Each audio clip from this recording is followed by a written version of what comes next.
Chapter 2.6, Graphs of Basic Functions. We need to know the shape of each of our basic functions. And here are the basic functions, and now we're going to go over their shapes.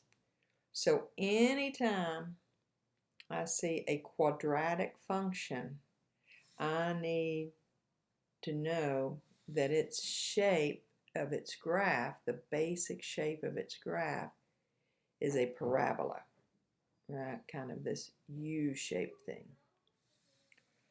If it's a cubic function, the basic shape of its graph looks like this.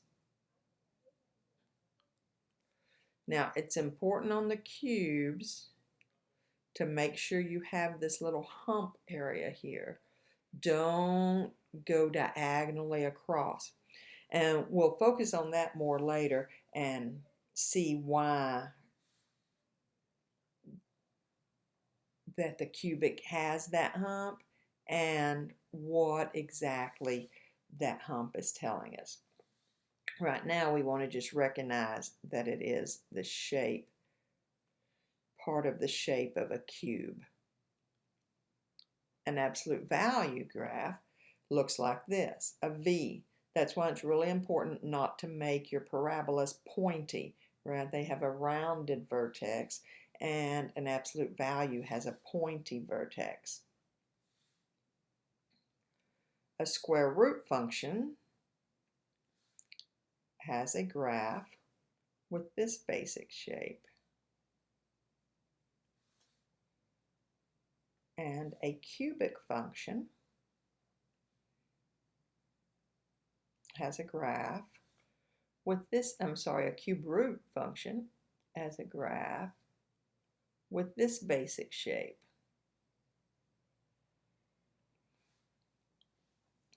So in this section, we're going to try to memorize these basic shapes and which function they go with.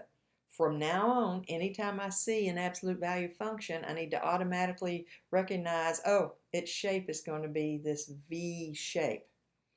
We're going to continue these next time, so I need to know immediately when I see any of these functions before the next class period what their graphs look like.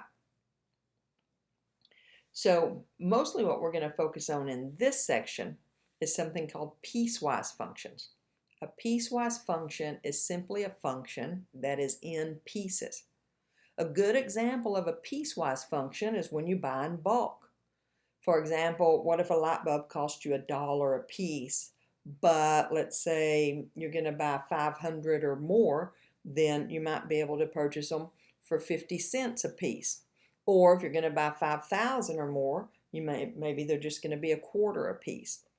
The piecewise function for this example we were just talking about for the light bulbs would look like this. It's one function because we're talking about buying the same light bulb, but depending on how many you buy, there's 3 different prices. Okay, and depending on how many you're going to buy, depends on which piece of the function you plug into. So if you want to buy 200 light bulbs, then X would be 200. You would plug in to this piece because this is the piece you use when X is less than 500. So plug in 200 for X, and in that case, it'd just be 200. But if you wanted to buy 2,000 light bulbs, then X would be 2,000, and you would plug into this piece because this is the piece you use when X is from 500 to 5,000, including 500. Okay, and 2,000 is between those numbers, so I would plug in my X here. Half of 2,000, so that would only cost you $1,000.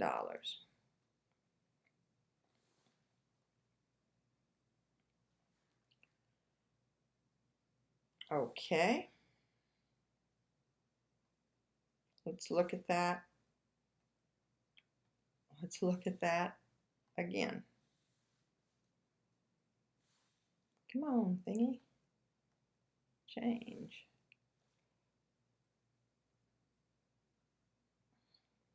All right, let's say we have this piecewise function.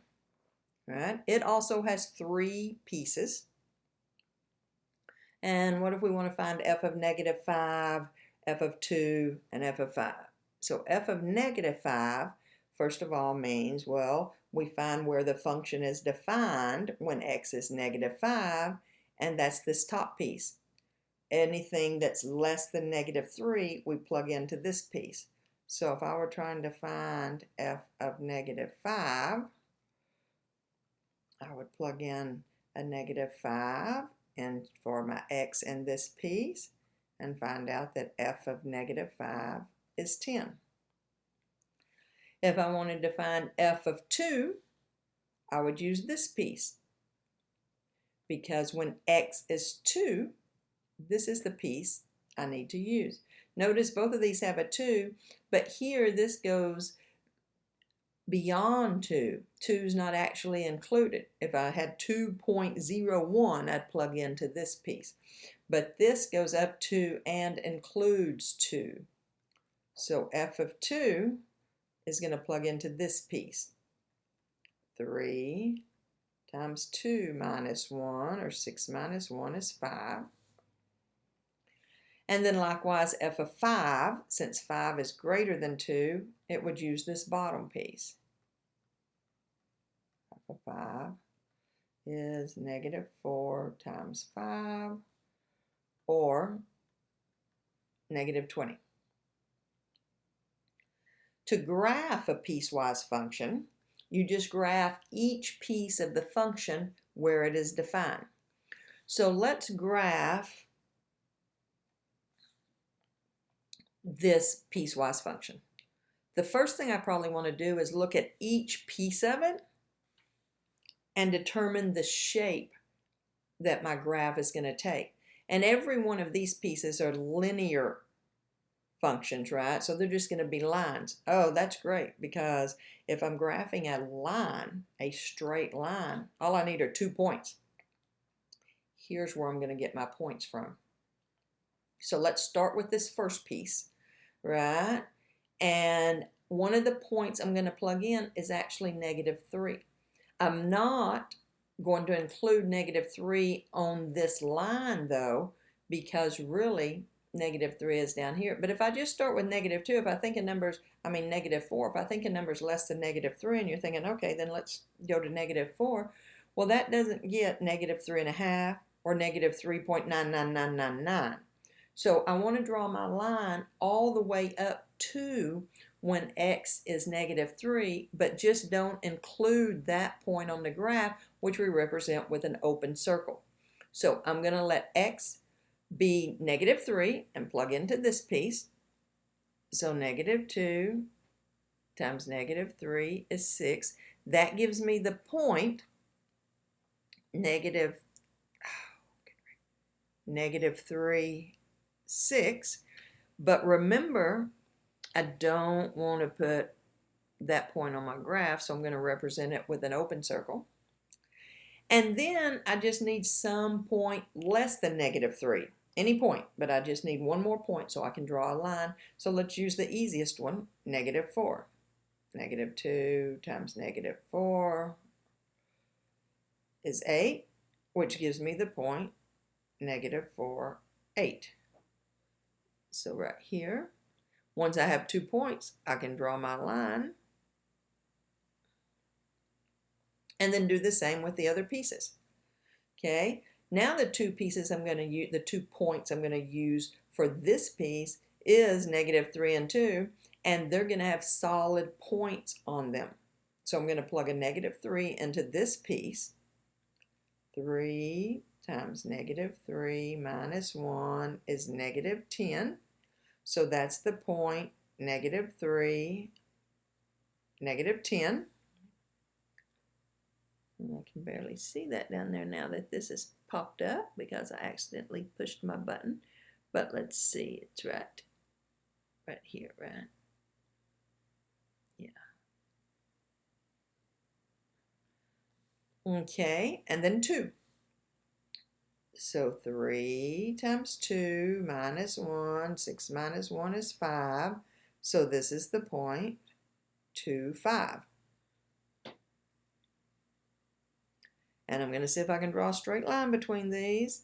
As you notice, it's really hard to draw with this device, but there we can just imagine that that's a straight line connecting them. Okay, and the next piece is everything from 2 on up. I'm going to start with 2 though, but because it's not actually a point on this line, but I do want to start with 2, but I'll put an open circle there. So negative 4 times 2 is negative 8, which is the point 2, negative 8. Okay, with an open circle. And then a point or a number bigger than 2, how about 3?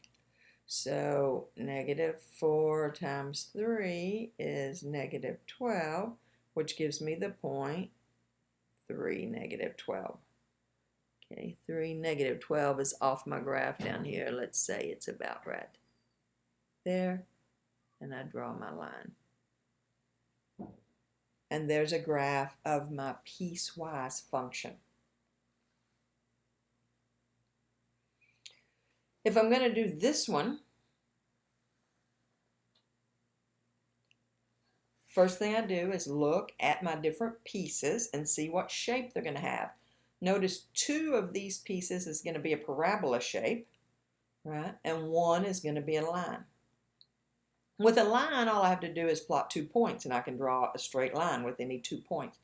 With a parabola, right, I'm probably going to need several points, a parabola, this U shape, so that I can, fill that curve in. So I'm going to start at negative 1 for this top one. Watch your signs. There's a negative, and then the x, which is negative 1, is what's squared, plus 3. So we have negative 1 plus 3, or 2. Here's the point, negative 1, 2. But it's not really on this curve. So I'm going to put my open circle there. And then less than negative 1. Let's try negative 2. Negative 1 times negative 2 squared plus 3 is negative 4 plus 3, or negative 1. So I have the point negative 2, negative,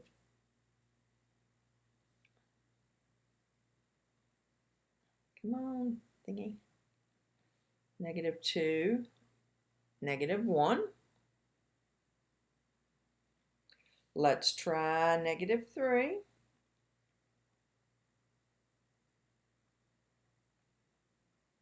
So negative 9 plus 3 is negative 6. This is the point, negative 3, negative 6. Okay, and I see that maybe it's this piece of a parabola, right? So I want to draw that shape in. Imagine,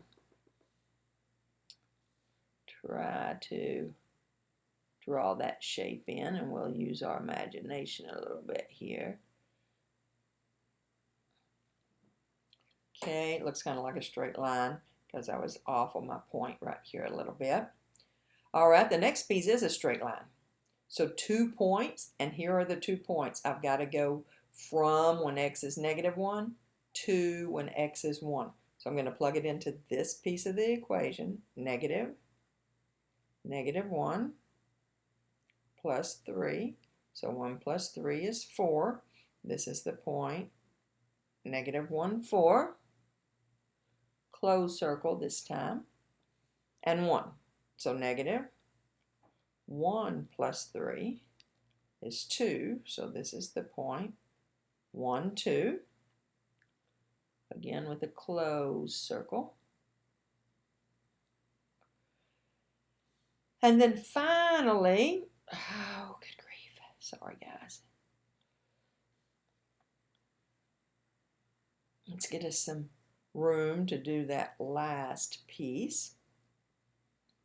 I'm going to start with 1. Of course, I'm going to put an open circle because 1's not really on this piece, but I do need my graph to go all the way up to when x is 1. Just don't include it.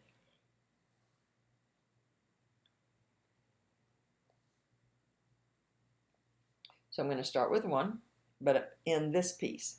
So 1 squared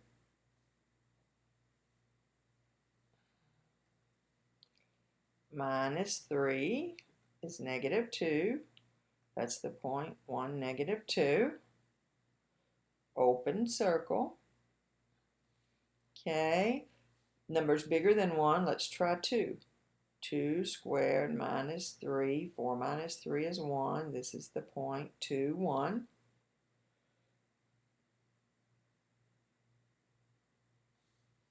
And 3.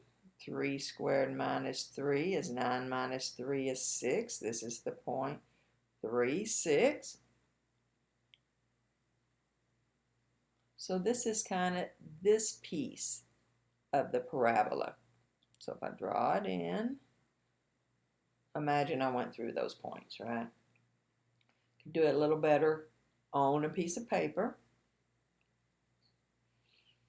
Okay, that finishes up this section. Make sure you learn those basic shapes for your basic functions.